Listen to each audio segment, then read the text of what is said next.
असतो मा सद्गमय तमसो मा ज्योतिर्गमय मृत्योर्मा अमृतं गमय। শান্তি শান্তি শান্তি। নমস্কার, শুভ সন্ধ্যা। আজ ডক্টর চন্দন রায়চৌধুরী স্মারক বক্তৃতা। ডক্টর চন্দন রায়চৌধুরী 1946 খ্রিস্টাব্দের 15ই অগস্ট শিবপুরে জন্মগ্রহণ করেন। পিতা কেশব রায়চৌধুরী ছিলেন বিখ্যাত হাসপাতাল পরিচালক। তিনি রাজা রামব্রহ্ম রায়চৌধুরীর বংশধর ছিলেন। 19বিংশ শতাব্দী থেকেই এই পরিবারে স্বদেশিকতার চেতনা প্রবল ছিল। 1968 সালে আরজিকর মেডিকেল কলেজ থেকে তিনি ডাক্তারি পাশ করেন। পরবর্তীকালে 1970 সালে doctor Raychaudhuri undergraduate medical কলেজের ফিজিওলজি বিভাগে শিক্ষকের পদে নিযুক্ত হন। 1976 খ্রিস্টাব্দে তিনি কলকাতা বিশ্ববিদ্যালয়ের ইউনিভার্সিটি কলেজ অফ মেডিসিনে যোগদান করেন। পরবর্তী সময়ে বিভাগীয় প্রধানের পদও অলঙ্কৃত করেন। ভারতবর্ষের ঐতিহ্য এবং প্রাচ্য সংস্কৃতির ওপর তাঁর গভীর শ্রদ্ধা ও কৌতূহল থাকার জন্য তিনি 1983 খ্রিস্টাব্দে এশিয়াটিক সোসাইটির পরিচালনার দায়িত্বভার গ্রহণ করেন। তার পরিচালনাকালে এশিয়াটিক সোসাইটির গবেষণা এবং অন্যান্য কর্মধারার বিশেষ উন্নতি হয়েছিল। বিভিন্ন আন্তর্জাতিক সম্মেলনে যোগদানের জন্য ডাক্তার রায়চৌধুরী একাধিকবার বিদেশে গিয়েছেন। 1984-তে ভারতীয় সাংস্কৃতিক প্রতিনিধি দলের নেতারূপে তিনি বুদাপেস্টে যান এবং ভারত ও হাঙ্গেরির মধ্যে সাংস্কৃতিক চুক্তি সই করেন। ডাক্তার রায়চৌধুরী একজন একনিষ্ঠ সমাজসেবী ছিলেন। তিনি archaeological survey of India, Indian museum, Indian science congress association, government college of art and craft প্রভৃতি বিভিন্ন প্রতিষ্ঠানের উপদেষ্টা ছিলেন। International committee for comprehensive studies on Shri Ramakrishna Vivekananda মুভমেন্টের একজন সক্রিয় সদস্যরূপে তিনি বহু উল্লেখযোগ্য কাজ করেছিলেন। পরিবেশ দূষণ বিষয়ে গবেষণার কাজে তার অবদান বিশেষভাবে স্মরণীয়। তাঁর ঐকান্তিক প্রচেষ্টায় প্রাচ্য সংস্কৃতি, ভারত তত্ত্ব এবং সংস্কৃত ভাষা কেন্দ্রীয় সরকারের জাতীয় শিক্ষানীতির অন্তর্ভুক্ত হয়। এই প্রতিভাবান ডাক্তার এবং অধ্যাপক অকালেই ক্যান্সার রোগে আক্রান্ত হয়ে দেহত্যাগ করেন। মৃত্যুর পূর্বে তার এক অসাধারণ অভিজ্ঞতা হয়েছিল। চোখ বড় বড় করে কি যেন দেখছেন, যেন কোনো জীবন্ত উপস্থিতি তিনি অনুভব করছেন। ডাক্তার চন্দন রায়চৌধুরী স্মৃতিরক্ষা কমিটি ও প্রবীর কুমার রায়চৌধুরীর পৃষ্ঠপোষকতায় এই স্মারক বক্তৃতা আয়োজিত। আমরা ইনস্টিটিউটের তরফে ডক্টর চন্দন রায়চৌধুরীর পরিবারবর্গকে জানাই সাদর সম্ভাষণ এবং অভ্যর্থনা। আজ ডাক্তার চন্দন রায়চৌধুরী এই স্মারক বক্তৃতা প্রদান করবেন স্বামী শাস্ত্রজ্ঞানন্দজি মহারাজ, সম্পাদক রামকৃষ্ণ মিশন আশ্রম, নরেন্দ্রপুর। মহারাজের আলোচনার বিষয় প্রসঙ্গ শ্রী রামকৃষ্ণের পিতা ক্ষুদিরাম চট্টোপাধ্যায়। আমি মহারাজজিকে অনুরোধ করি তিনি তার আজকের বক্তৃতা শুরু করুন। ধন্যবাদ। ওম নমো ভগবতে রামকৃষ্ণায়। ভগবান শ্রীরামকৃষ্ণদেব, জগজ্জননী শ্রীমা সারদা দেবী, যুগাচার্য স্বামী বিবেকানন্দের শ্রীচরণে ভূমিষ্ঠ সাষ্টাঙ্গ প্রণিপাত নিবেদন করি। আমার ভূমিষ্ঠ প্রণাম নিবেদন করি এই সভাকক্ষে উপস্থিত পূজ্যপাদ শ্রীমৎ স্বামী সুমনসানন্দজি মহারাজ এবং পূজনীয় শ্রীমৎ স্বামী তত্ত্বসারানন্দজি মহারাজের চরণে, আশ্রমস্থ অন্যান্য পূজ্য সন্ন্যাসীদের চরণে আমার ভূমিষ্ঠ প্রণাম। অন্যান্য সন্ন্যাসী মহারাজদের আমার আন্তরিক শ্রদ্ধা, নমস্কার, কৃতজ্ঞতা, শুভেচ্ছা জানাই। আপনারা যারা ভক্তরা এসেছেন আপনাদেরকেও আমার আন্তরিক শ্রদ্ধা, নমস্কার, কৃতজ্ঞতা জানাই। এই বক্তৃতাটি আগে একদিন হওয়ার কথা ছিল, কিন্তু বিশেষ কারণে আসতে পারা সম্ভব হয়নি, সেই জন্য আমি একান্ত দুঃখিত। ঠাকুরের বাবার যে জীবন আলোচনার আমাদের ইচ্ছা আছে, যেটি নিয়ে একটু স্মরণ মননের ইচ্ছা আছে, সেটির সম্পর্কে যে তথ্যাদি বা সেই সম্পর্কে যে লেখা খুব বেশি পাওয়া যায় এরকম নয়। লীলা প্রসঙ্গকার পূজ্যপাদ শ্রীমৎ স্বামী শারদানন্দজি পুঁথিকার এবং শ্রীরামকৃষ্ণের যারা জীবনীকার, ছোট বড় জীবনীকার, শ্রীরামকৃষ্ণের বিভিন্ন স্মৃতিগ্রন্থাতি যারা লিখেছেন এবং কথামৃতে বিক্ষিপ্তভাবে কিছু কিছু জায়গায় শ্রী ঠাকুরের যে বাবার জীবন সেগুলো নিয়ে আলোচিত হয়েছে। ঠাকুর নিজ মুখেও বলেছেন তার বাবার জীবন কথা দুয়েক বিভিন্ন জায়গায়। বিশেষত শারদানন্দজি এদের মধ্যে সর্বাধিক বৃহৎ আকারে আলোচনা করেছেন। আর দুটি অপরিচিত গ্রন্থ রয়েছে। একটি গ্রন্থের নাম হচ্ছে শ্রীরামকৃষ্ণ মঙ্গল, আরেকটি গ্রন্থের নাম হচ্ছে শ্রীরামকৃষ্ণের জনক জননী। এই দুটি গ্রন্থই প্রকাশিত হয়েছে আজ থেকে প্রায় 50 বছরেরও আগে। এই দুটি গ্রন্থে দুইজন লেখক তারা নিজেদের ভাবনা চিন্তায় কিছুটা কল্পনা জুড়ে শ্রীরামকৃষ্ণের বাবা এবং শ্রীরামকৃষ্ণের মায়ের জীবন কথা আলোচনা করেছেন। আমাদের আলোচনার ক্ষেত্র তাই লীলা প্রসঙ্গ, শ্রীরামকৃষ্ণের জীবনী, শ্রীরামকৃষ্ণ মঙ্গল এবং শ্রীরামকৃষ্ণের জনক জননী এই গ্রন্থগুলোর ভিত্তিতেই মুখ্যত থাকবে। এটাও প্রথমে স্মরণ করে নেওয়া যেতে পারে যে যেহেতু এই জীবনের সময়কাল আজ থেকে অনেক বছর আগে, ঠাকুরের ঠাকুরের জন্মের অল্প কিছুদিন পরেই ক্ষুদিরাম চট্টোপাধ্যায় প্রয়াত হন ঠাকুরের কৈশোর অবস্থাতেই। সুতরাং স্বাভাবিকভাবেই এটা সত্য যে সেই সময়ের এই ঘটনা যদি বিশেষভাবে লিপিবদ্ধ না থাকে তাহলে কিছু অনুমান করা হয় বা পরবর্তীকালে উপস্থিত শ্রোতৃবর্গের কাছ থেকে কিছু শোনা হয় এবং এর ফলে কিছু কিছু জায়গায় কল্পনার অবকাশ থাকে। সে অবকাশ বা সেই কল্পনার যে চলাফেরা সেটা কিন্তু এই আলোচনায় কখনো কখনো আমরা বুঝতে পারব। দ্বিতীয়ত আরেকটি প্রসঙ্গ মনে রাখা দরকার, সেটি হচ্ছে এই যে একটি জীবন আলোচনায় খুব গুরুত্বপূর্ণ হচ্ছে সাল তারিখ। এই সাল তারিখের বিষয়টিও কিন্তু এই ক্ষেত্রে বেশ বলা যেতে পারে কষ্টকর পাওয়া, কারণ ঠাকুরের বাবা বা মায়ের জীবনী এইভাবে সাল তারিখ ধরে লেখার জন্য যে পরিমাণ উপযুক্ত তথ্য দরকার বা উৎস দরকার সেগুলোও কিন্তু আমাদের কারোর কাছে নেই। স্বাভাবিকভাবেই এটাও একটা সমস্যার জায়গা যে আমরা অনেক ক্ষেত্রেই দেখব যে সাল তারিখ ঠিক আমাদের মিলছে না বা কিছুটা অনুমান করে নিতে হচ্ছে। কিছু ক্ষেত্রে হয়তো একটু কাছাকাছি একটা সালের আমরা উল্লেখ করছি। তৃতীয় আরেকটি বিষয় এক্ষেত্রে আমাদের স্মরণ রাখতে হয়, সেটা হচ্ছে যে কোনো জীবনকে যখন আমরা আলোচনা করি তখন সেই জীবনের আলোচনাটি হয় একটি নির্দিষ্ট সময় এবং একটি স্থানের ভিত্তিতে। তার কারণ যেই জায়গায় সেই জীবনটি জন্মগ্রহণ করেছে, তার জীবন কাটিয়েছে এবং যেখানে তার জীবনের সমাপ্তি ঘটেছে সেই জায়গাটিও খুব গুরুত্বপূর্ণ সেই জীবনটিকে ধরে রাখার জন্য এবং তার সমকাল। তার কারণ প্রত্যেকটা জীবনের যে সমকাল সেটি জীবনকে প্রভাবিত করে।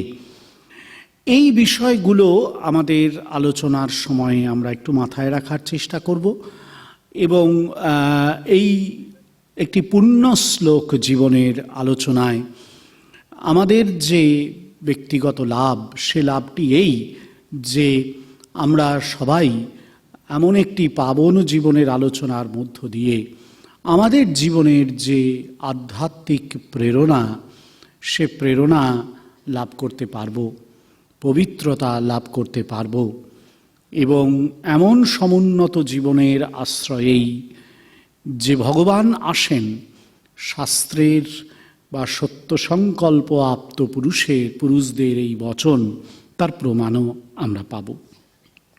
এই সংক্ষিপ্ত একটি মুখবন্ধ উপস্থাপিত করে আমরা আমাদের আলোচনায় ধীরে ধীরে প্রবেশ করতে পারি।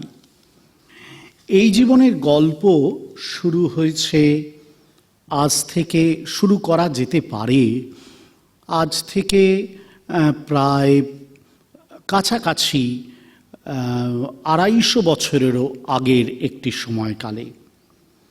বাংলা তখন বা ভারতবর্ষ তখন মুঘল শাসন শেষ করে ব্রিটিশ শাসনের, ইংরেজ শাসন, বিশেষত ইস্ট ইন্ডিয়া কোম্পানির যে রাজত্বকাল, সেই সময়ে প্রবেশ করছে। রবীন্দ্রনাথ লিখেছিলেন, তারপরে শূন্য হলো ঝঞ্ঝা ক্ষুব্ধ, নিবিড় নিশীতে দিল্লি রাজশালা, একে একে কক্ষে কক্ষে লাগিল মিশিতে দীপালোক মালা, সবলুব্ধ গৃধ্রদের ঊর্ধ্বস্বর বিভৎস চিৎকারে, মোগল মহিমারও ছিল শ্মশান শয্যা, মুষ্টিমেয় ভস্মরেখাকারে হলো তার সীমা। এই সীমায় দাঁড়িয়েই আমরা এই জীবনের গল্প শুরু করতে যাচ্ছি এবং স্থান হুগলি জেলা। আজকের যে হুগলি জেলার পরিসরের কথা আমরা জানি, তার চেয়ে একটু বৃহত্তর পরিসরে তখনকার এই হুগলি জেলার অবস্থান ছিল। কিন্তু এই অঞ্চলে যারা বাস করতেন তাদেরকে ভাগবত পুরাণ চিহ্নিত করেছিল শুম্ভবাসী বলে, এবং তাদেরকে আর্য উপাধিতে ভূষিত করতে চায়নি। তারা মূলত আমাদের পুরাতন স্মৃতিশাস্ত্রগুলোর ভাষায় ছিল পাষণ্ড। যতদূর সম্ভব নিহার রঞ্জন রায় এবং অন্যদের গবেষণা অনুসারে এরা ছিলেন বাগদি বংশীয়, সুতরাং সেই অর্থে অনার্য। এই অঞ্চলের লোকেদের রাঢ় বংশীয় বলা হয়। কোথাও কোথাও বাংলার পুরাতন গ্রন্থগুলোতে এদেরকে চুয়ারও বলা হয়েছে। যাই হোক, এই অঞ্চলের মানুষজন খুব সভ্য ছিল এমনটা অনেক ভারতীয় গ্রন্থেই বলা হয়নি। এমনকি কবিকঙ্কন মুকুন্দরাম তার চণ্ডীমঙ্গল কাব্যে এই অঞ্চলের লোকদের একটু গালিগালাজি করেছেন। মানিকরাম চট্টোপাধ্যায় তিনি এই অঞ্চলের এই রাঢ় চুয়ারদের মধ্যেই কিন্তু তার বসবাস জারি রেখেছিলেন। ঠিক কবে থেকে এই চট্টোপাধ্যায় বংশীয়রা এই অঞ্চলে এই রাঢ় চুয়ারদের মধ্যে এসেছিলেন তার বিশেষ কোনো তথ্য পাওয়া যায় না। শুধু বাংলার যে অতীত ইতিহাস সেটি সন্ধান করে মোটামুটি আন্দাজ করা যায়, নবম-দশম শতাব্দী নাগাদ এই উপাধ্যায় বংশীয় বা উপাধ্যায় গোষ্ঠীদের এই একদল, তারা এই হুগলি বা রাঢ় অঞ্চলে বসতি স্থাপন করেছিলেন। যাই হোক, কিন্তু এটাও সত্যিকারের কথা যে যদিও আর্য ব্রাহ্মণ্য সংস্কৃতি রাঢ় চুয়ারদের অতটা পছন্দ করেনি, কিন্তু মানিকরামের সঙ্গে এদের কিন্তু কোনো বিরোধ বা সংঘাত ছিল না। এবং চট্টোপাধ্যায়রা, মানিকরাম সহ অন্য চট্টোপাধ্যায়রা কেউই এদের থেকে নিজেদেরকে দূরে সরিয়ে রাখেননি। পলাশীর যুদ্ধ তখনও হয়নি, তখনও রেল লাইন আসেনি। বনবাদার সাফ করে প্রাকৃতিক বিপর্যয়, বন্যা ইত্যাদি শুরু করবার জন্য ব্রিটিশদের যে বিশেষ পরিকল্পনা, নদীতে বাঁধ দেওয়া ইত্যাদি প্রভৃতি, সেগুলোও তখন শুরু হয়নি। সেই সময়ও ম্যালেরিয়া এত গ্রাস করেনি এই অঞ্চলকে। নিজেদের অঞ্চলে উৎপাদিত যে খাদ্যদ্রব্য বা জিনিসপত্র, সেসব নিয়ে এই অঞ্চলের মানুষ আনন্দে থাকত। এবং এই যে বিভিন্ন রকমের ধান, দাদখানি ধান, এর নাম আপনারা শুনেছেন, দাদখানি চাল বলাই হতো। এই দাদখানি, হাতি শাল, ঝিঙে শাল, এইসব নানান রকম ধান এই অঞ্চলে উৎপাদিত হতো এবং রপ্তানি হতো। এবং এর একটা বর্ণনাও ব্রিটিশ সাহেবরা দিয়ে গেছেন 1661 খ্রিস্টাব্দে, 1740 খ্রিস্টাব্দে বিভিন্ন সময়ে। মানিকরাম চট্টোপাধ্যায় এই অঞ্চলেই বাস করেছিলেন। 50 একর ধানি জমি ছিল তার। নগদ আয় ছিল যথেষ্ট পরিমাণ। যথেষ্ট সচ্ছল ব্যক্তি ছিলেন। সাত্ত্বিক ব্রাহ্মণ, ভোগবিলাসের মধ্যে ডুবে থাকেননি। পার্থিব উচ্চাশা তেমন তার ছিল বলে কোনো প্রমাণ পাওয়া যায় না। পরিবারও খুব বৃহৎ ছিল না, তাই সাংসারিক উদ্বেগ তাকে তেমন গ্রাস করেনি। একটা নিশ্চিন্ত জীবন কাটানোতেই সেকালের যে ধারা, গ্রামীণ একটা শান্ত নিরুপদ্রব সুস্থ জীবনযাত্রার ধারা, সেটাতেই তিনি নিজেকে অভ্যস্ত রেখেছিলেন। মনে রাখতে হবে, তাঁর সময়কাল রামমোহনের সময়কালের একেবারে সমসময়, অথচ রামমোহনের জগৎ থেকে অনেক দূরে দাঁড়িয়েছিলেন মানিকরাম। রামমোহন সেই সময়ের উচ্চশিক্ষিত ব্রিটিশ এবং ব্রিটিশদের দ্বারা, ব্রিটিশদের স্নেহস্পর্শে লালিত এবং নতুন বাংলার নবজাগরণের বার্তাবহরূপে সমকালে কতটা জানি না, কিন্তু পরবর্তীকালের ইতিহাসে নানানভাবে নন্দিত। নিন্দিত হওয়ার তার ক্ষেত্রগুলোকে সে পরবর্তী ইতিহাস হয়তো অতটা চোখে দেখেনি।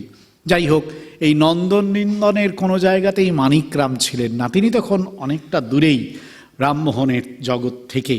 ঈশ্বরের আরাধনা, গৃহদেবতার পূজা, বাস্তব জগতের পীড়ন থেকে মুক্ত থাকা, এক অত্যন্ত নিরুপদ্রব জীবন নিয়েই তিনি তার সময় কাটাচ্ছিলেন। ধর্মভীরু এই পরিবার এবং বংশ পরম্পরায় তারা এই হুগলির দেরে গ্রামেই বসবাস স্থাপন করেছিলেন। ছিন্নমূল জীবন তাদের ছিল না, ছিল এক ঐতিহ্য শাসিত জীবন। এবং এটাও জানা যায় যে গ্রামের লোকেরা তাদের সততা, তাদের সত্যবাদিতা, এটার জন্য যথেষ্ট সমীহ করে চলতেন।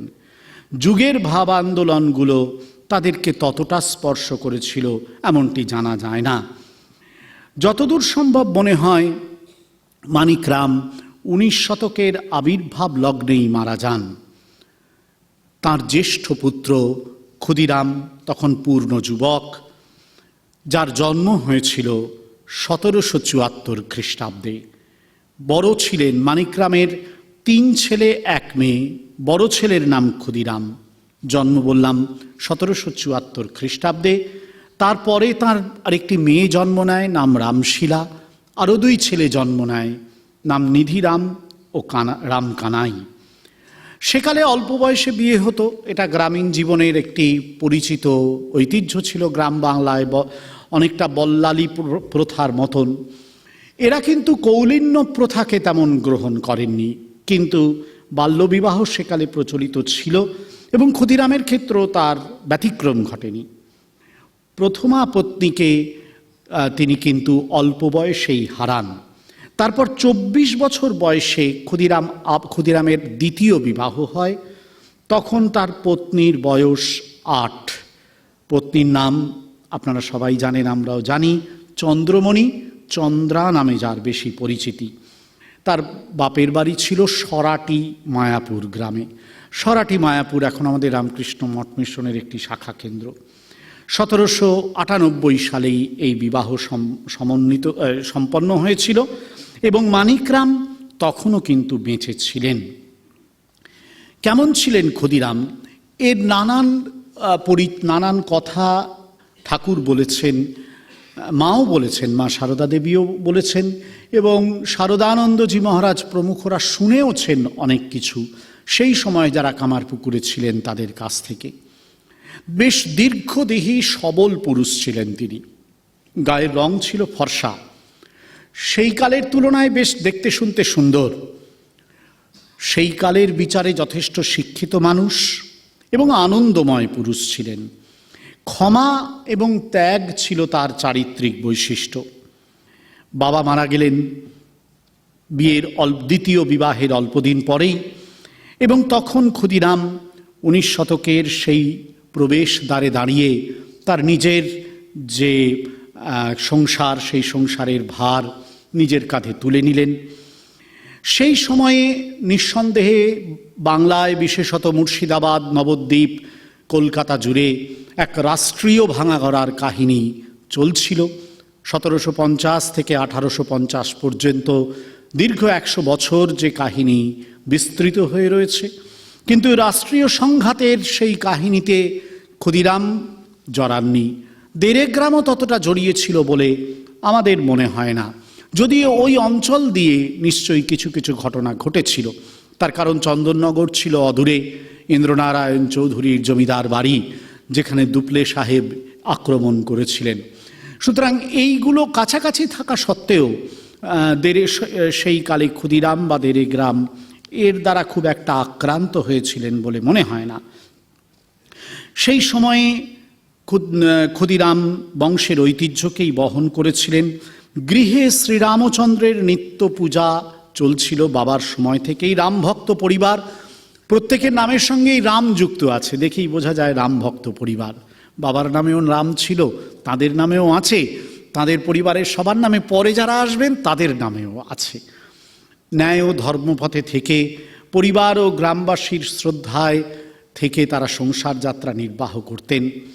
কোনোভাবেই অলস ছিলেন না, অকর্মণ্য ছিলেন না। বাবার বিষয় সম্পত্তি কোনোভাবেই নষ্ট করেননি, উড়িয়েও দেননি, বরং ধনসম্পদ বেড়েই গিয়েছিল তার সময়ও।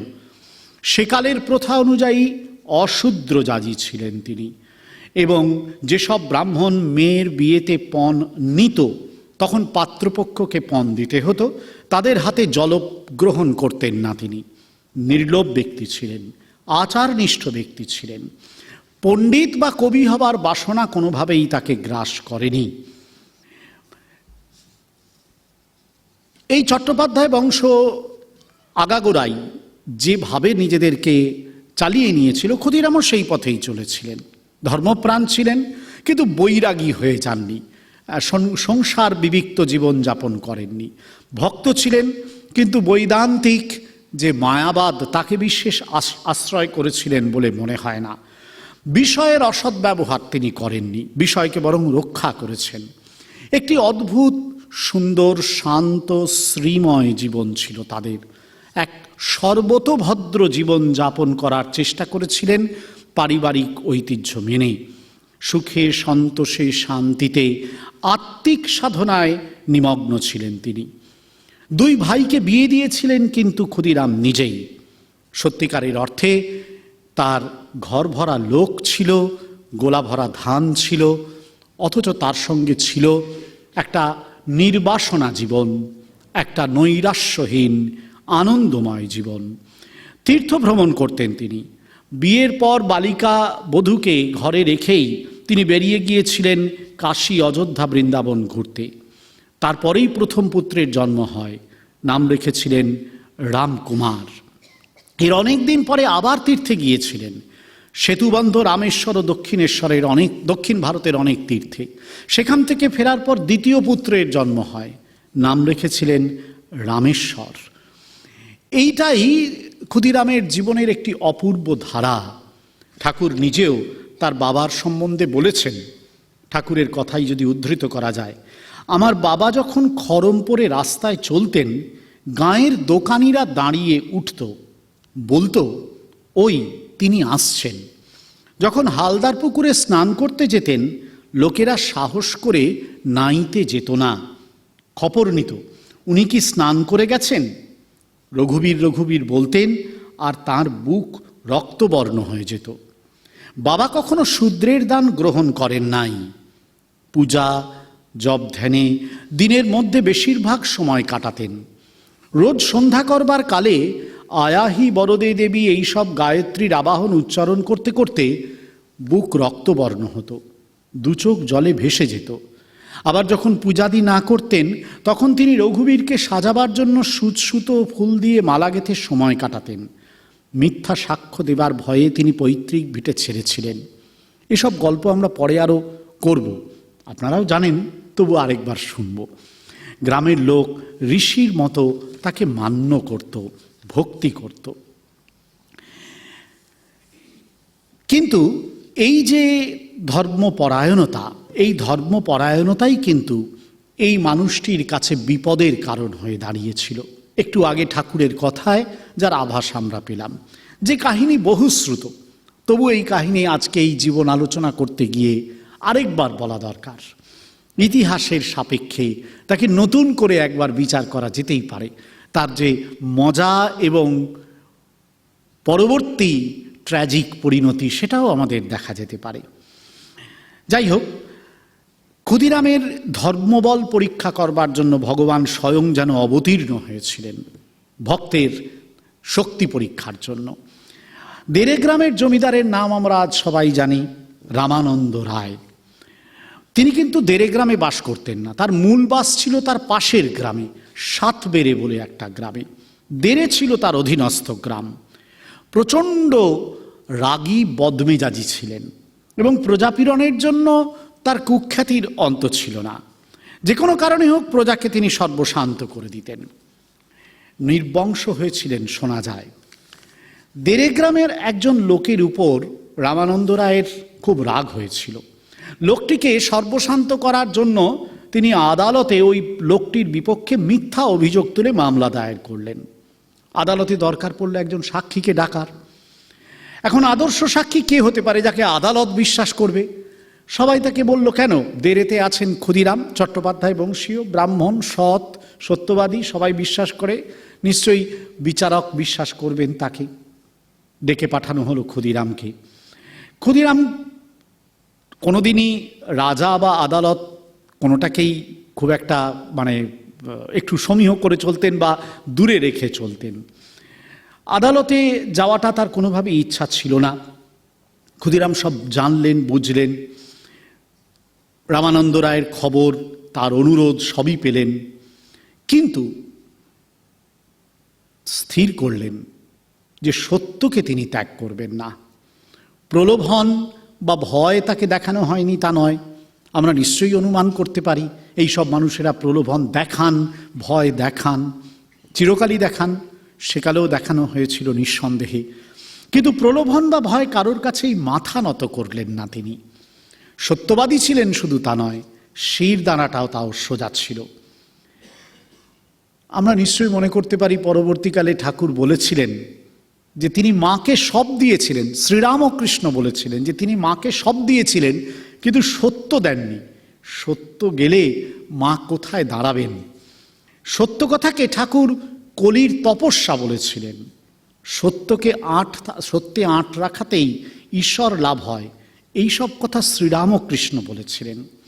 কথামৃতে বা অন্য সূত্রে যখন আমরা এইসব কথাগুলো ঠাকুরের মুখ থেকে শুনি এবং তারপরে যখন এই পেছনের ইতিহাসে ফিরে যাই, ক্ষুদিরামের জীবন ইতিহাসে, তখন মনে হয় এমন বাবা না হলে এমন সন্তানই বা কী করে হবে? এমন ক্ষুদিরাম না জন্মালে এমন কথামৃতে রামকৃষ্ণ বচন কিভাবে উদ্ধৃত হবে?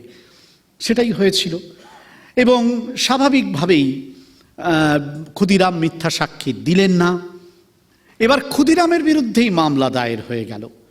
যতদূর সম্ভব সময়টা 1813 খ্রিস্টাব্দ, ঠাকুরের জন্মের 23 বছর আগের গল্প।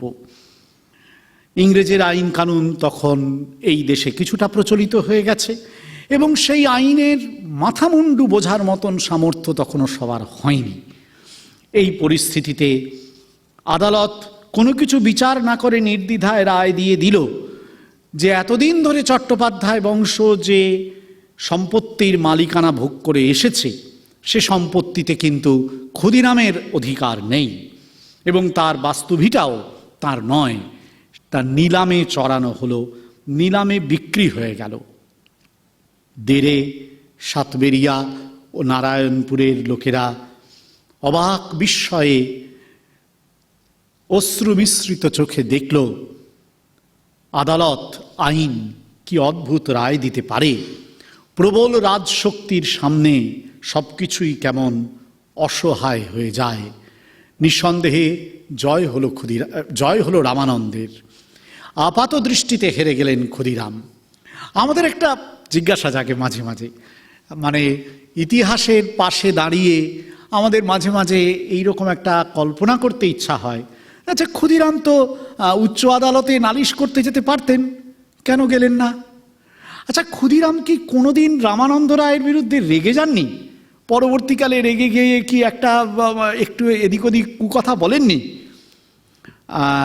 বা রাজশক্তি, আদালত ইত্যাদির বিপক্ষে তার কি কোনো ক্ষোভ ছিল না? উচ্চতর আদালতে যে যাননি সেটা তো তার প্রমাণই আছে, বেরিয়ে চলে এসেছিলেন। আর ক্ষোভ, বিক্ষোভ, বিদ্রোহ তার মনের মধ্যে কোথাও ছিল কিনা তার সত্যিই কোনো প্রমাণ নেই। যদি থাকতো নিঃসন্দেহে সে কথা উদ্ধৃত হতো। তার কারণ পূজনীয় শারদানন্দজি মহারাজরা সেই কালে যাদের কামার পুকুরে দেখেছিলেন তারা অনেককেই ক্ষুদিরামকে দেখেছিলেন, সুতরাং নিশ্চয়ই তাদের মুখে সেটা প্রচলিত থাকতো। নিশ্চয়ই কিছুই ছিল না ক্ষুদিরামের মধ্যে, মেনে নিয়েছিলেন সব কিছুই, একেবারে সত্যিকারের অর্থে মেনে নিয়েছিলেন। কিন্তু মেনে নেওয়ার পেছনে ছিল তার আত্মিক শক্তি। আমাদের শাস্ত্র বলেন তিতিক্ষার সংজ্ঞা দিতে গিয়ে যে তিতিক্ষা হলো তাই যেখানে চিন্তা বিলাপ রহিতত্ব থাকবে। শুধুমাত্র হ্যাঁ আমরা কারোর বিরুদ্ধে কিছু করছি না সেরকম নয়, অপ্রতিকার পূর্বকম শুধু হবে না, চিন্তা বিলাপ রহিতম হতে হবে। সহনাম সর্বদুঃখানাম, এটা তো আমরা করতেই পারি, অপ্রতিকার পূর্বক সেটাও করতে পারি, কিন্তু চিন্তা বিলাপ রহিত যে দুঃখ সহন তা আমাদের সত্যিই সম্ভব হয় না। ক্ষুদিরামের জীবনে সেটা সম্ভব হয়েছিল। এ কারণেই ক্ষুদিরাম মহাত্মা। ভগবান এমনি এমনি তার ঘর বাছেননি, জেনে শুনেই বেছেছিলেন। এটা ইতিহাসের সত্য, এটা আমাদের আধ্যাত্মিক তত্ত্বের সত্য রূপ। ক্ষুদিরাম তাই ইতিহাসের সেই প্রাণবন্ত পুরুষ যিনি আধ্যাত্মিক তত্ত্বের সত্য বিগ্রহ রূপে যুগ যুগান্তর ধরে দাঁড়িয়ে আছেন, থাকবেন। যাই হোক, এ তো ঘটনাটা ঘটল। ক্ষুদিরাম গৃহচ্যুত হলেন, রঘুবীরকে স্মরণ করে রঘুবীরের শরণাগত হয়ে ঝড়ের এঁটো পাতার মতন 1813 পরেই ক্ষুদিরাম দেড়ে গ্রাম থেকে সামান্য সম্বল নিয়ে যাত্রা করলেন অন্যদিকে। কোথায় যাবেন ঠিক নেই, নিশ্চয়ই তখন পুরোপুরি ঠিক ছিল না হয়তো, বা হয়তো একটু খবর পাওয়া গিয়েছিল। যেটুকুনি আমাদের কাছে খবর আসে সেই সময় ক্ষুদিরামকে বুক পেতে গ্রহণ করেছিল যারা, তারাই হলো কামারপুকুর। কামারপুকুর মুখ্যত 3টি গ্রামের সমষ্টি: শ্রীপুর, কামারপুকুর ও মুকুন্দপুর। কামারপুকুরের জমিদার ছিলেন গোস্বামীরা, পরে লাহাবাবুরাও এর অংশীদার হন অনেকটা অংশের। 5 কিলোমিটার দূরেই ছিল জয়রামবাটি। গ্রামটি বাঁকুড়ার একেবারে প্রান্তে, আপনারা সবাই জানেন। যাই হোক, এই যে কামারপুকুর, এই কামারপুকুরে তখন বর্ধমান মহারাজের গুরুবংশীয় গোস্বামীদের লাখেরাজ জমিদারিটি ছিল। এই জমিদার ছিলেন গোপীলাল গোস্বামী ও শুকলাল গোস্বামী। গোপীশ্বর শিব কিন্তু এই কামারপুকুরের গোপীশ্বর শিব কিন্তু এই গোপীলালের নামেই।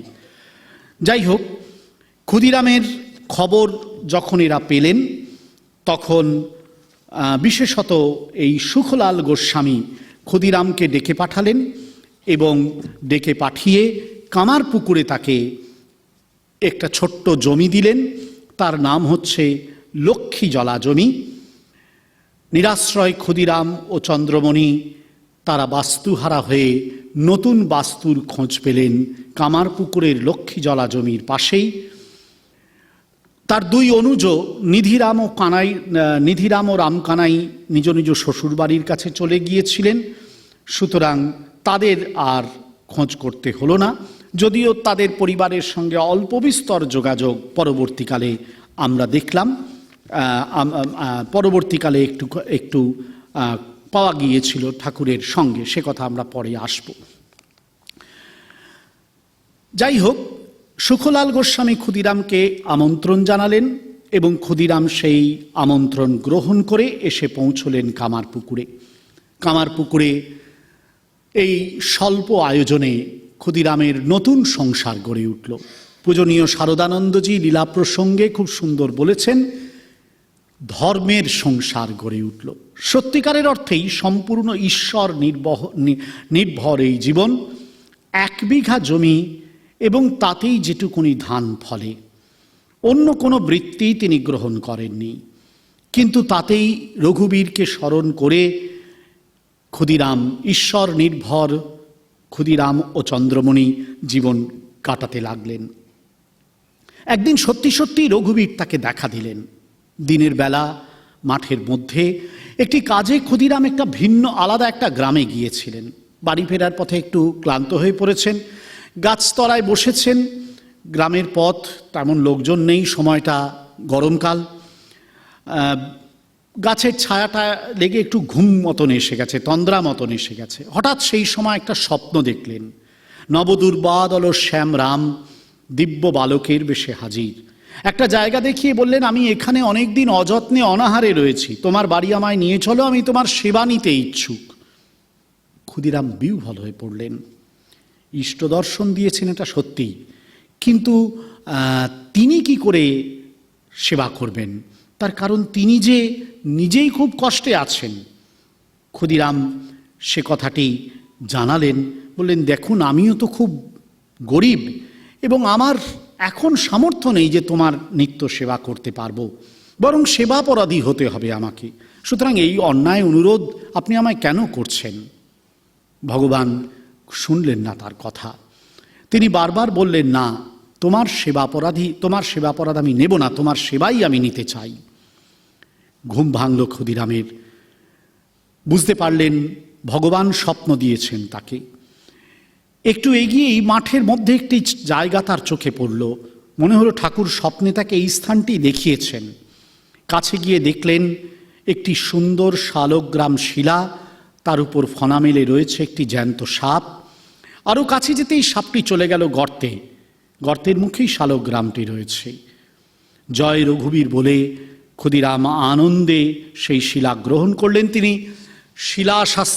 শাস্ত্রাভিজ্ঞ ছিলেন, তাই দেখেই বুঝলেন এটি রঘুবীর শিলা। তাকে নিয়ে এলেন ঘরে। তার চালা ঘরে ভগবান স্বয়ং প্রতিষ্ঠিত হলেন। গরিবের ঘরেই ভগবান স্থান নেন। রামচন্দ্র গুহকের ঘরে গিয়েছিলেন। ভগবান কৃষ্ণ দুর্যোধনের ঘর ছেড়ে বিদুরের ঘরে আতিথ্য গ্রহণ করেছিলেন। যুগে যুগে এটাই ইতিহাস, এটাই ধর্মকথা। দারিদ্র তবুও চেপে বসেছে, পরিবারের লোক বাড়ছে। মাঝে মাঝে ওই যে রোজগার তাতে কুলোচ্ছে না। চন্দ্রমণি এসে বলছে যে বোধহয় উপোস করতে হবে। ক্ষুদিরাম অভয় দিয়ে বলছেন, ভয় কি, ঘরে রঘুবীর আছেন, তিনি যদি উপোস করেন আমরাও তার সঙ্গে উপোস করব। রঘুবীরকে কোনোদিনই উপোস করতে হয়নি। ঈশ্বর তার নিজের ভার শুধু গ্রহণ করেননি, ভক্তের ভারও গ্রহণ করেছিলেন। যোগাক্ষেমং বহাম্যহম, ভগবান নিজ মুখে বলেছেন ভক্তের জন্য তিনি কি করতে পারেন। শাস্ত্র কথা বাস্তব হয়েছে ক্ষুদিরামের জীবনে। লক্ষ্মী জলার জমিতেই লক্ষ্মী যেন নিজেকে আরও বেশি অভিব্যক্ত করলেন। ঈশ্বর বিশ্বাসে ভরপুর হয়ে ক্ষুদিরাম সংসার চালনা করতে লাগলেন। এক অন্য মানুষ তিনি। এই সময়ে অবশ্য ক্ষুদিরামের কাছে আরেকটি সাহায্য আসতে শুরু করলো।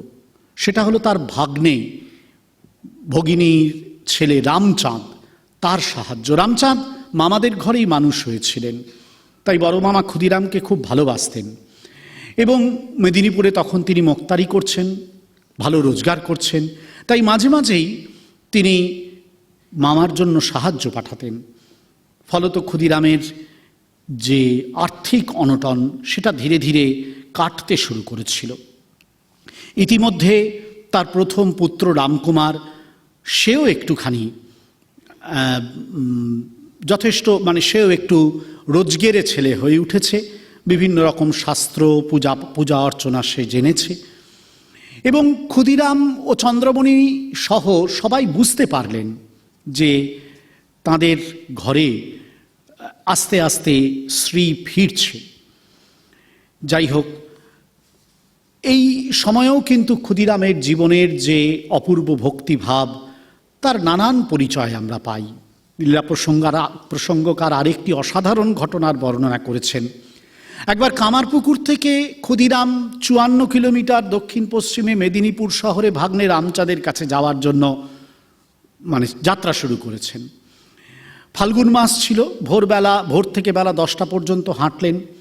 10টার সময় যেখানে গিয়ে যে গ্রামে পৌঁছলেন সেখানে দেখলেন একটা বেল গাছ রয়েছে, সেখানে কচি বেল পাতা রয়েছে।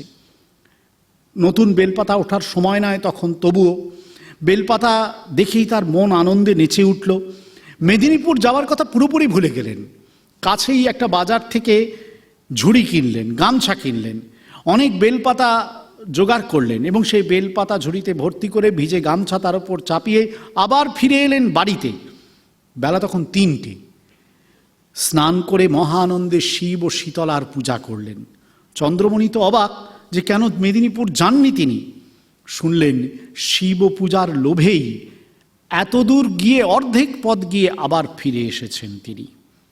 কি অপূর্ব ভক্তির দৃষ্টান্ত! ক্ষুদিরামের জীবনের এটাই কিন্তু আসলে মূল সুর, এটাই মুখ্য বাণী, মুখ্য বার্তা। যাই হোক, ইতিমধ্যে ক্ষুদিরামের এই বড় ছেলে যার কথা বললাম, রামকুমার স্মৃতি শাস্ত্রাদি পাঠ করে সংসারের কিছুটা দায়িত্ব নিয়েওছেন, উপার্জনশীল হয়েছেন এবং এই সময়ই ক্ষুদিরাম রামকুমারের বিবাহ দিয়েছিলেন। রামকুমারের বিয়ে দেওয়ার 3-4 বছর পরে 1824 খ্রিস্টাব্দে 50-51 বছর বয়সে ক্ষুদিরাম তীর্থযাত্রায় আবার গেলেন। রাম ভক্ত তিনি। এই সময় তিনি রামেশ্বর গিয়েছিলেন, আগে যেটা আমরা বললাম, এবং এই রামেশ্বর থেকে ফিরে আসার পর 1826 খ্রিস্টাব্দে তার এই দ্বিতীয় সন্তানের জন্ম হয়। রামেশ্বর থেকে ফেরার মোটামুটি 1 বছর বাদে তার দ্বিতীয় সন্তানের জন্ম হয় 1826 সালে। বড় ছেলে ও মেজ ছেলের জন্মের বয়সের ব্যবধান প্রায় 21 বছর। রামকুমারের জন্ম 1805 সাল নাগাদ হয়েছিল। এই সময়ে রামচাঁদের যে আর্থিক সাহায্য সেটিও সব চলছিল ঘরে, আসছিল, যার ফলে আর্থিক দিক থেকে একটু একটু সচ্ছলতা ফিরছিল।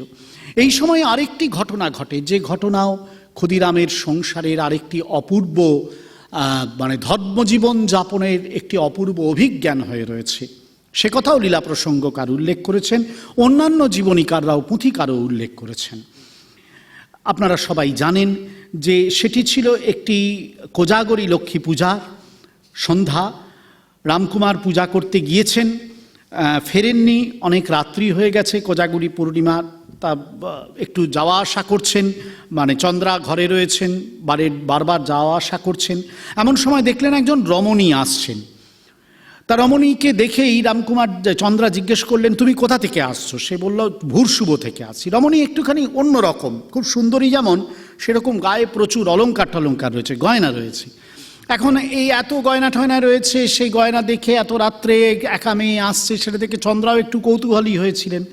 সেই জন্য জিজ্ঞাসা করেছেন, তুমি এত গয়না পরে আসছো, কোথা থেকে আসছো? তা যা হোক, রমণী তাকে বললেন যে আমি ভুরশুভ থেকে আসছি। তখন চন্দ্রা বললেন, হ্যাঁ, আমার ছেলে রামকুমারও তো সেখানেই গিয়েছে, তুমি কি সেই বাড়ি থেকেই আসছো? রমণী বললেন, হ্যাঁ, যে বাড়িতে তোমার ছেলে আছে আমি সেইখান থেকেই আসছি, ভয় নেই, তোমার ছেলে এখনই ফিরবে। যাই হোক, এবং তারপরে চন্দ্রা জিজ্ঞাসা করলেন, তোমার অল্প বয়স, এত গয়নাগাটি, এত রাত্রে যাচ্ছ কোথায়? মা একটা গয়নার কথাও জিজ্ঞাসা করেছিলেন, যে কানে যে গয়নাটার নাম কি? তা রমণী মৃদু হেসে বললেন, ওর নাম কুণ্ডল। বললেন, আমি এখন অনেক দূর যাব। চন্দ্রা মনে করলেন যে যাই হোক ওর বিপদ হতে পারে, বললেন, আজ রাতটা তুমি আমাদের ঘরে থেকেই যাও, কাল তুমি চলে যেও। রমণী বললেন, না, আমাকে এখনই যেতে হবে, তোমাদের বাড়ি আর এক সময় আসবো। সেও চন্দ্রার কাছ থেকে বিদায় নিল।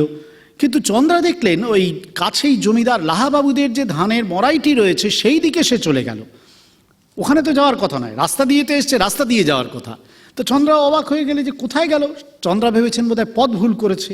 তাড়াতাড়ি মরাইয়ের দিকে এগিয়ে গিয়ে খুঁজতে গেলেন, বলেন, কোথায়? কেউ নেই, কোনো চিহ্ন নেই। চন্দ্রা অবাক হয়ে গেলেন যে কি, কে এসেছিলেন। নিজেই মনে মনে ভাবলেন যে তাহলে কি স্বয়ং মা লক্ষ্মী এসেছিলেন? তাড়াতাড়ি ঘরে ফিরলেন। ক্ষুদিরাম ঘরেই ছিলেন। ক্ষুদিরামকে বললেন যে দেখো এই ঘটনা ঘটেছে। ক্ষুদিরাম বললেন যে হ্যাঁ, শ্রী শ্রী লক্ষ্মীদেবী কৃপা করে তোমাকে দেখা দিয়েছেন। একটু পরে রামকুমারও ঘরে ফিরলেন। মায়ের কাছে সব বিবরণ শুনে তিনিও বললেন যে আমার পূজা তবে মা আজ নিয়েছেন, মাই এসেছিলেন নিঃসন্দেহে। কামারপুকুরের এই ধর্মের সংসার লীলাপ্রসঙ্গকার লিখছেন এইভাবেই ধীরে ধীরে যেন গড়ে উঠছিল এবং বোঝা যাচ্ছিল এমন শান্তির সংসারে, এমন সত্য মনুষ্যত্বের মর্যাদা রক্ষাকারী সংসারে, এমন ঈশ্বর নির্ভর সংসারে, ঈশ্বর পরায়ণ সংসারে, এমন সরলতা করুণা মাখা সংসারে নিশ্চয়ই এমন কেউ আসবেন যিনি এই সংসারের মধ্যে স্বতন্ত্র। এমন নিশ্চয়ই কেউ আসবেন যাকে দেখে বোঝা যাবে যে তিনি এই সংসারকে ধন্য করতে এসেছেন। ধর্মের সংসারকে বেছেই ভগবান আসেন সংসারকে ধন্য করতে। দশরথ কৌশল্যার ঘরে তিনি এসেছিলেন, বসুদেব দেবকীর ঘরে তিনি এসেছিলেন, হোক না তা কারাগার। বোঝাই যায় ধর্মের সংসারকে বেছে নিয়েই ভগবান আসেন সংসারের উদ্ধার করতে। আমাদেরও বুঝতে পারা, আমরাও বুঝতে পারি যে ক্ষুদিরামের এই ধর্মের সংসারকে কেন্দ্র করেই দিব্য যে জন্মকর্ম সমন্বিত ভগবান তিনি আবির্ভূত হবেন। মুণ্ডকোপনিষদ ব্রহ্মের একটি স্বরূপ মূর্তির কথা উল্লেখ করেছেন। বলছেন যদা পশ্যতে রুক্মবর্ণম কর্তারমেশম পুরুষম ব্রহ্ময়োনিম তদা বিদ্বান পুণ্য পাপে বিধূয় নিরঞ্জনম পরমম সাম্যমুপৈতি। এই যে স্বরূপ, ব্রহ্মের তেমনি রূপ বর্ণনা করা যায় না, কিন্তু যদি বর্ণনা করেন কেউ, সাধক যদি বর্ণনা করতে চান, তাহলে তাকে বলতে হবে তিনি অপূর্ব স্বর্ণবর্ণ পুণ্য পাপ বিশিষ্ট সংসারী লোক এর দর্শন মাত্রে পূর্ব সঞ্চিত কর্মফল থেকে মুক্তি লাভ করে, সাম্যাবস্থাই সেই মুক্তির অবস্থা। এই যে ব্রহ্মস্বরূপ ভগবান তিনি যখন সংসারে আবির্ভূত হন তার এই দিব্য বিগ্রহ নিয়ে, তখন তার সেই আবির্ভাব আমাদেরকে বিস্মিত করে। আমরা ক্ষুদিরামের কথা বলছি, কিন্তু ক্ষুদিরামের সংসারে যিনি আবির্ভূত হবেন তাকে, তার কথা স্মরণ না করলে ক্ষুদিরামের মাহাত্ম্যকে তো বোঝা যাবে না। মানবী তনু আশ্রিত করে ভগবান শ্রীরামকৃষ্ণ আবির্ভূত হবেন। কি অদ্ভুত ঘটনা! ক্ষুদিরামের বয়স তখন 59, তার মেয়ে কাত্যায়নীর বয়স তখন 25। সে আনুর গ্রামে তার আনুর গ্রামে বিবাহ হয়েছিল। আনুর গ্রামে সে তখন স্বামী গৃহেই ছিল। সেখান থেকে খবর এলো, লীলাপ্রসঙ্গকার সহ সব জীবনীকারের উল্লেখ করেছেন, খবর এলো যে কাত্যায়নী খুব অসুস্থ হয়ে পড়েছেন। ক্ষুদিরাম দেখতে গেলেন। দেখতে গিয়ে তার কীরকম একটা মনে হলো, কাত্যায়নীর আচার আচরণগুলো কীরকম একটা যেন অন্যরকম, ঠিক স্বাভাবিক মানুষের আচার আচরণ নয়। সবাই গ্রামের লোকেরা বলল যে অন্য কোনো অসুখ নয়, ওকে ভূতে পেয়েছে, প্রেতজনিতে পেয়েছে। গ্রামের মানুষের যা বিশ্বাস বুঝতেই পারেন, এরকম ভূতে পেয়েছে। আমরা তখনকার দিনে বলে, এখনও বলে, তখনকার দিন তো আরও বেশি ছিল। ক্ষুদিরাম সেই প্রেতজনীকে সম্বোধন করে বললেন, তুমি দেবতা উপদেবতা প্রেত যেই হও, আমার মেয়েকে কেন কষ্ট দিচ্ছ? একে ছেড়ে দাও। কাত্যায়নীর কণ্ঠ অবলম্বনে শোনা যায় সেই প্রেতজনী উত্তর দিয়েছিল, আপনি যদি কথা দেন যে গয়ায় আমার পিণ্ড দেবেন, তাহলে আমার কষ্টের শেষ হবে, আমি আপনার মেয়েকে ছেড়ে চলে যাব। আপনি যে মুহূর্তে গয়ার উদ্দেশ্যে যাত্রা করবেন সেই মুহূর্তে আপনার মেয়ে সুস্থ হয়ে যাবে। ক্ষুদিরাম ওই প্রেতজনীর দুঃখভোগের কথা শুনে বুঝতে পারলেন যে সত্যি তো সে খুব কষ্ট পাচ্ছে। তিনি বললেন, ঠিক আছে, আমি যত শীঘ্র পারি গয়া যাব, তোমার পিণ্ডদান করব, কিন্তু পিণ্ড দেবার পর তুমি যে উদ্ধার পেলে তার একটা নিদর্শন তো রাখতে হবে। শোনা যায় প্রেতজনী বলেছিল, হ্যাঁ, এই সামনে যে নিম গাছটি রয়েছে ওর সবচেয়ে যে বড় ডাল সেটা ভেঙে রেখে যাব। এটাও জনশ্রুতি পাওয়া যায় যে ক্ষুদিরাম গয়ায় গিয়ে পিণ্ড দিলে ওই নিম গাছের বড় ডালটি সত্যি সত্যি ভেঙে গিয়েছিল। কাত্যায়নীও সুস্থ হয়েছিলেন। এই গল্পের কথক ছিলেন হৃদয়রাম মুখোপাধ্যায়। তার কাছ থেকেই পরবর্তী জীবনীকাররা এই গল্পের গল্পটি পেয়েছেন বা এই ঘটনাটি শুনেছেন। সেকালের গ্রাম্য জীবনে এই বিশ্বাস, এই গল্পের বিশেষ স্থান ছিল। লোকায়ত ঘটনার মধ্যেই ইতিহাস লুকিয়ে থাকে। আমাদের ইতিহাস লুকিয়ে আছে এইখানে যে একটি সামান্য দুর্ঘটনাকে কেন্দ্র করে ক্ষুদিরামের অবসর জুটল, বা ক্ষুদিরাম বাধ্য হলেন গয়ায় যাওয়ার জন্য। ক্ষুদিরামের কিন্তু গয়ায় যাওয়ার কথা ছিল না। অন্য তীর্থাদি দর্শন করেছেন এই সময়ে, এই বয়সে, বয়স তো যথেষ্ট হয়েছে তখন, বুঝতেই পারেন 59 বছর বয়স। সেই কালের তুলনায় 59 বছর মোটেই কম না, এই কালেও যথেষ্ট। আর সেকালে ওই বয়সে ওরকম যাবেন তিনি অত দূরে, এতটা খুব একটা স্বাভাবিক নয়। কিন্তু যাই হোক, বাধ্যই হলেন প্রায়। কথা দিয়েছিলেন 1835 সালে 60 বছর বয়সে ক্ষুদিরাম আবার তীর্থযাত্রা করলেন গয়া, বারাণসী ইত্যাদির উদ্দেশ্যে। বৃদ্ধ হয়েছেন, তবুও পিণ্ডদান করবেন। এই সূত্রে পিতৃপুরুষের উদ্দেশ্যেও পিণ্ডদান করবেন, সেটাও তার লক্ষ্য ছিল। বারাণসী গিয়ে বিশ্বনাথকে প্রণাম করে, বিশ্বনাথ অন্নপূর্ণাকে প্রণাম করে ফিরলেন গয়ায়।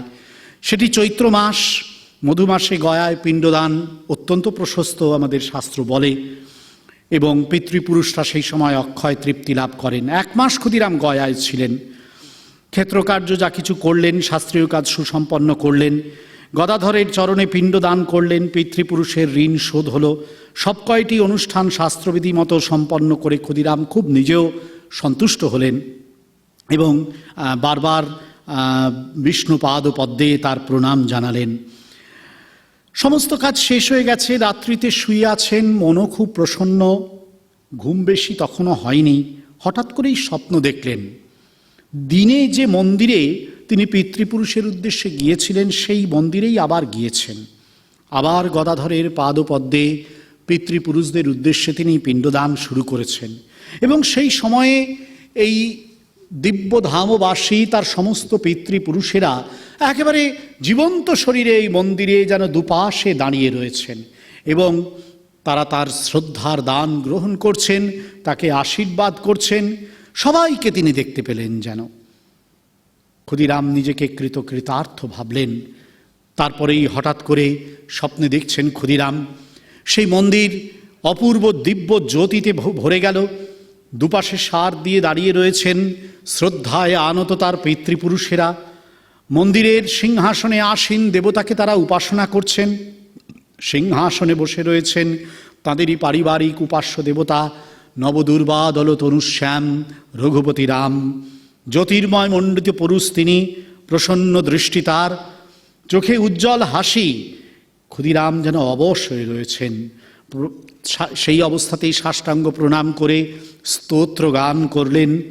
প্রসন্নতা উপচে পড়ছে সেই রামচন্দ্রের, সেই দিব্য পুরুষের, স্বয়ং পুরুষোত্তম নারায়ণের চোখ থেকে। সেই দিব্য পুরুষ তাকে বলছেন, ক্ষুদিরাম, তোমার ভক্তিতে পরম প্রসন্ন হয়েছি আমি, তোমার সেবা নিতে আমার বড় লোভ, পুত্ররূপে আমি যাব তোমার ঘরে। অবাক হয়ে গেলেন ক্ষুদিরাম। সেই সময়ে বিমূঢ় হয়ে তিনি বলতে লাগলেন, সে কি, আপনি যদি আসেন আমি আপনাকে খাওয়াবো কি, কোথায় রাখবো, আমি তো অত্যন্ত দরিদ্র। নিজের অভাবের কথা জানালেন ভগবানকে, যে এ আমার পরম সৌভাগ্য, কিন্তু এই সৌভাগ্যের যোগ্য তো আমি নই। আপনি দেখা দিয়েছেন এটাই যথেষ্ট, কিন্তু আমার ঘরে আপনি যদি যান, আপনার সেবা পূজা আমি পুত্ররূপে আপনি এলে আমি করতে পারবো না। আবারও তাকে সেই দিব্য পুরুষ আশ্বস্ত করে বললেন, ভয় পেও না, তুমি যেভাবে যা আমাকে দেবে তাতেই পরম তৃপ্ত হব আমি, আমার ইচ্ছা তুমি পূরণ করতে দাও। নির্বাক হয়ে গেলেন ক্ষুদিরাম। ঘুম ভেঙে গেল তার। ক্রমে ধীরে ধীরে বুঝলেন এক অদ্ভুত দেব স্বপ্ন দেখছিলেন তিনি। দেবস্বপ্ন মিথ্যা হয় না। তাহলে কি এই বয়সেই, প্রৌঢ় বয়সে, বার্ধক্যের পূর্ব প্রান্তে দাঁড়িয়ে আবার তার সন্তান হবে? কয়েকদিন কাটিয়ে ক্ষুদিরাম গয়াধাম থেকে ফিরে এলেন কামারপুকুরে। ফিরে এসেই তিনি দেখছেন চন্দ্রা দেবীর মধ্যেও এক অপূর্ব পরিবর্তন, এবং এই চন্দ্রা যেন জগতের অন্য কেউ। চন্দ্রার কাছ থেকেও তিনি অদ্ভুত ঘটনা শুনলেন। চন্দ্রার জীবনেও এই দেবদর্শন ঘটে গেছে, এবং চন্দ্রার মধ্যেও এক দিব্য পুরুষের আবির্ভাব চন্দ্রা নিজে উপলব্ধি করেছেন। যুগীদের শিব মন্দিরের সেই ঘটনা সম্পূর্ণ অভিব্যক্ত করলেন চন্দ্রা স্বামীর কাছে। ক্ষুদিরাম বুঝতে পারলেন যে হ্যাঁ, যে স্বপ্ন তিনি দেখেছিলেন সে স্বপ্ন আর মিথ্যা হওয়ার নয়। গয়ায় তিনি যা দেখেছেন, যুগীদের শিব মন্দিরের সামনে ক্ষুদিরাম চন্দ্রার যা উপলব্ধি হয়েছে, এই সব মিলিয়ে ক্ষুদিরাম স্পষ্ট বুঝতে পারলেন ভগবান তার পুত্ররূপে জন্মগ্রহণ করছেন। সে অর্থে শ্রীরামকৃষ্ণ বা ভগবানরা হন অজনিজ। এক্ষেত্রেও সে ঘটনা ঘটতে যাচ্ছে। ক্ষুদিরাম, শাস্ত্রজ্ঞ ক্ষুদিরাম নিশ্চয়ই তা বুঝতে পেরেছিলেন। যাই হোক, ধীরে ধীরে দিন এগিয়ে চলল। চন্দ্রার জীবনে নানান অদ্ভুত সব মুহূর্ত আসতে লাগল। ক্ষুদিরাম সবই জানতেন যে কবে ভগবান সত্যি সত্যি আবির্ভূত হবেন। একদিন চন্দ্রা চিন্তিতা হয়ে স্বামীকে এসে বললেন যে মনে হচ্ছে যেন যে কোনো মুহূর্তে তার প্রসব মুহূর্ত উপস্থিত হবে। তাই যদি হয় তার ঘরে রঘুবীর আছেন, তার ভোগ রাঁধবে কে? শান্ত প্রসন্ন ক্ষুদিরাম চন্দ্রাকে আশ্বস্ত করে বললেন যে কোনো চিন্তা নেই, যিনি আসছেন আমাদের ঘরে তিনি তো সাধারণ কেউ নন। তিনি কখনো ভগবানের সেবায়, রঘুবীরের সেবায় বিঘ্ন ঘটাবেন না। তিনি কখনো বিপদ আনবেন না, তার কারণ তার আগমনে বিপদ দূর হয়ে যায়। তিনি কি করে বিপদ ঘটাবেন ভক্তের সংসারে? তুমি নিশ্চিন্ত থাকো, আজও ঠাকুর সেবা তুমি চালাতে পারবে। কাল থেকে অন্য ব্যবস্থা আমি ইতিমধ্যেই বলে রেখেছি, আর আজকের জন্য ধনী কামারনিকে বলে রেখেছি, সে এসে থাকবে গৃহে। ক্ষুদিরাম যেন সব জানতেন। তার কথা মতোই সব হলো। রঘুবীরের দুপুরের ভোগ হলো, সন্ধ্যার শীতল হলো, ঘরের লোকেদের আহার পর্ব শেষ হলো। ক্ষুদিরাম রামকুমার শুয়ে পড়লেন। যে ছোট্ট কক্ষটি রচিত হয়েছিল প্রসব মানে সেই সময়ের গ্রামীণ প্রথা অনুসারে সূতিকাগৃহ, সেটি সেখানে শুলেন চন্দ্রাও ধনী কামারনি। এবং ব্রাহ্ম মুহূর্তে নিভৃত পল্লী কোণে হঠাৎ করে যেন নতুন আনন্দের সঞ্চার হলো। ওই মহামানব আসে, দিকে দিকে রোমাঞ্চ লাগে, মর্তধূলির ঘাসে ঘাসে সুরলোকে বেজে ওঠে শঙ্খ, নরলোকে বাজে জয়ডঙ্ক, এলো মহাজন্মের লগ্ন, উদয় দিগন্তে বাজে মা ভৈ মা ভৈ। সেদিন 6ই ফাল্গুন, 17ই ফেব্রুয়ারি 1836 খ্রিস্টাব্দ। রাত্রি 31 দণ্ড পার হয়েছে। শুক্লপক্ষ, দ্বিতীয়া তিথি, কুম্ভ রাশি।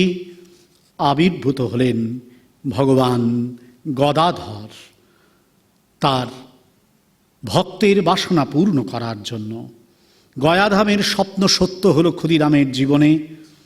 নবজাতকের জাতকর্ম সম্পাদন করলেন তিনি।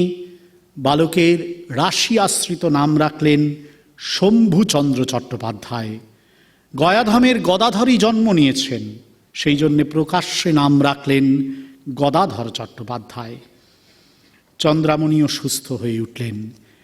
নতুন সংসারে নতুন অতিথি এলো। ক্ষুদিরাম তখন যথেষ্ট বয়ঃপ্রাপ্ত হয়েছেন। এই তার কনিষ্ঠ সন্তান, এবং এই সন্তানকে কেন্দ্র করে তার জীবনের বাকি পর্ব ধীরে ধীরে অতিবাহিত হয়ে যাবে। সত্যিকারের অর্থে এই সময়ে অল্প বয়সে শৈশব থেকে ক্ষুদিরাম ধীরে ধীরে গদাধরকে সাধ্য মতন যা কিছু শেখাবার শিখিয়েছেন।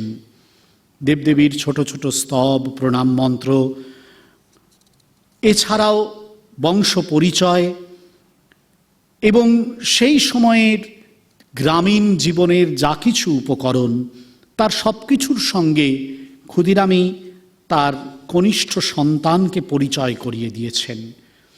এবং ক্ষুদিরামও গদাধর বাবার আশ্রয়ে বসে, ক্ষুদিরামের আশ্রয়ে বসে ধীরে ধীরে এই সব কিছু আত্মস্থ করেছে।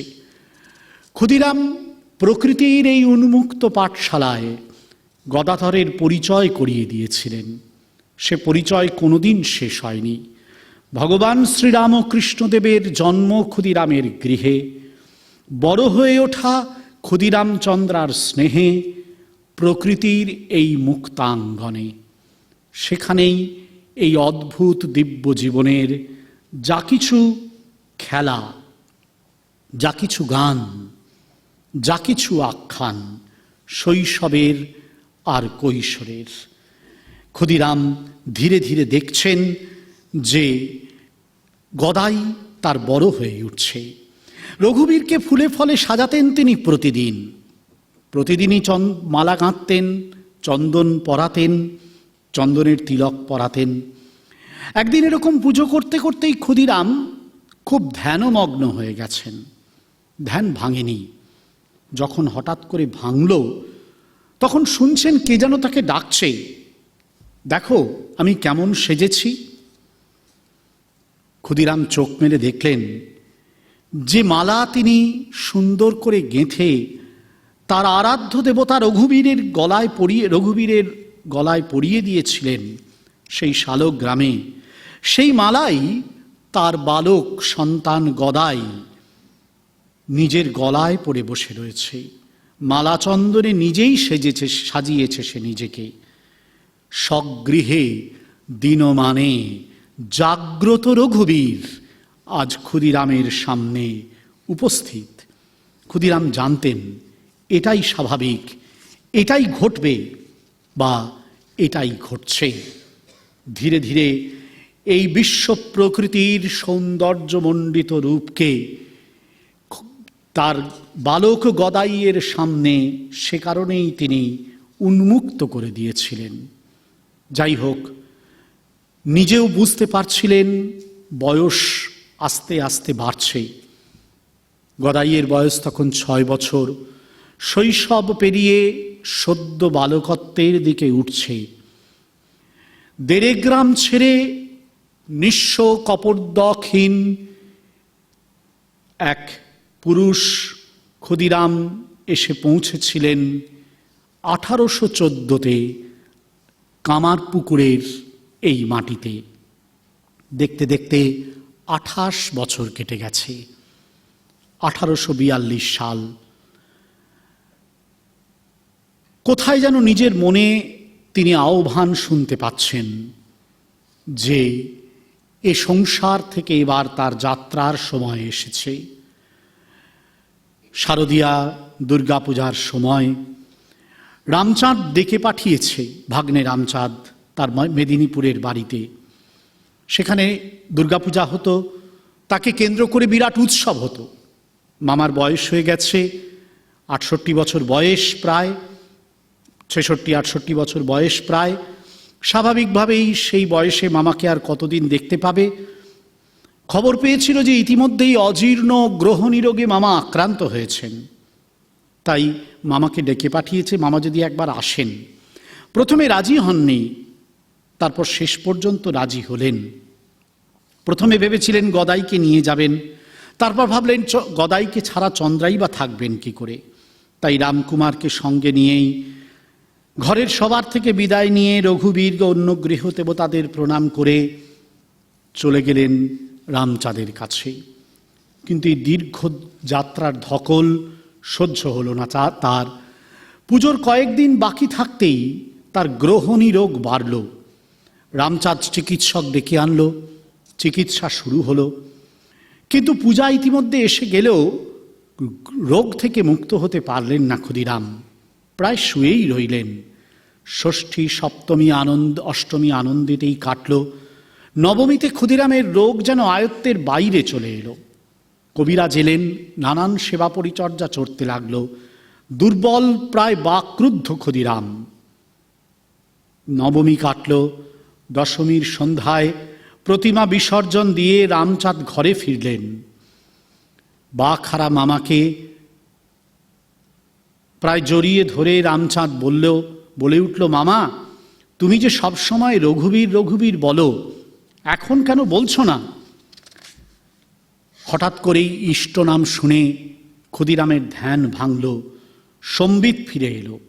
ধীর কণ্ঠে জিজ্ঞাসা করলেন, কে রামচাঁদ? মাকে বিসর্জন দিয়ে এলে? আমাকে এবার তবে বসিয়ে দাও। রামচাঁদ, রামকুমার, হেমাঙ্গিনী ধরাধরি করে বিছানায় বসিয়ে দিলেন ক্ষুদিরামকে। রঘুবীর রঘুবীর রঘুবীর গম্ভীর কাঁপা কাঁপা স্বরে 3 বার উচ্চারিত হলো নাম। প্রাণবায়ু বেরিয়ে গেল ক্ষুদিরামের। মধ্যরাতে সেলিমপুর শ্মশানে তার নশ্বর দেহ অগ্নিতে ভস্মীভূত হল। মাতৃপূজা শয্যায় শুয়ে উদযাপন করেছিলেন তিনি। মাতৃপূজার বিজয়া দশমীতেই তার বিজয় যাত্রা। শাস্ত্র বলে, বিজয়া দশমী সর্বাধিক শুভ তিথি যে কোনো শুভযাত্রার জন্য। ভগবত লোকে শুভযাত্রার জন্যে এ তিথিটিকেই বেছে নিলেন ক্ষুদিরাম। শেষ হল একটি অদ্ভুত দিব্য জীবন, রেখে গেল একটি অপূর্ব জীবনের ঐতিহ্য। ভগবান সে গৃহে জন্ম নিয়েছেন, ভগবান তাঁর কাছে লালিত হয়েছেন, তাঁরই সত্যবাদিতা প্রবেশ করেছে শ্রী ভগবানের চারিত্রে সংলাপে। তাঁরই মৃত্যু বালক ভগবানের মনে জাগালো অদ্ভুত এক জীবন জিজ্ঞাসা, অদ্ভুত এক নির্বেদ। কি এই জীবন? এর কি অর্থ? মৃত্যু কি? মৃত্যুর পরে কে আছে?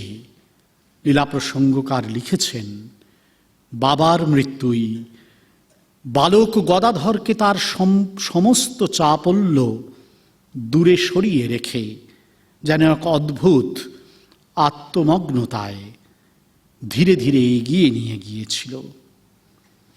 এক দিব্য জীবনের পরিসমাপ্তি ঘটল। দেরেগ্রাম তাকে ধরে রাখতে পারেনি, কামারপুকুর তাকে আশ্রয় দিয়েছিল। সে আশ্রয়ে কামারপুকুর আজ তীর্থতীর, দেরেগ্রাম অনুশোচনার তীর্থ, কামারপুকুর সৌভাগ্যের তীর্থ। এই ইতিহাসের অদ্ভুত ট্র্যাজিক পরিণতি। রবীন্দ্রনাথ লিখছেন একটি কবিতায়, আমার প্রদীপ খানি অতি ক্ষীণ কায়া, যতটুকু আলো দেয় তার বেশি ছায়া। এ প্রদীপ আজ আমি ভেঙে দিনু ফেলে, তাঁর আলো তোমাদের নিক বাহু মেলে। ক্ষুদিরাম নিজের জীবনকে বিরাট দিব্য দীপবৃক্ষের মতন জ্যোতির্মান করে রাখেননি। তার ছোট্ট প্রদীপ ভেঙে দিয়ে তিনি জ্বালিয়ে দিয়েছেন ভগবানের এই বিরাট জ্যোতির্ময় আলোক মূর্তিকে। সেই আলোক মূর্তি আমাদের জন্য তিনি দান করেছেন, এই অনন্ত সংসারের জন্য। এখানেই ক্ষুদিরাম দিব্য পুরুষ। সেই ক্ষুদিরামের চরণে আমাদের শতকোটি প্রণাম।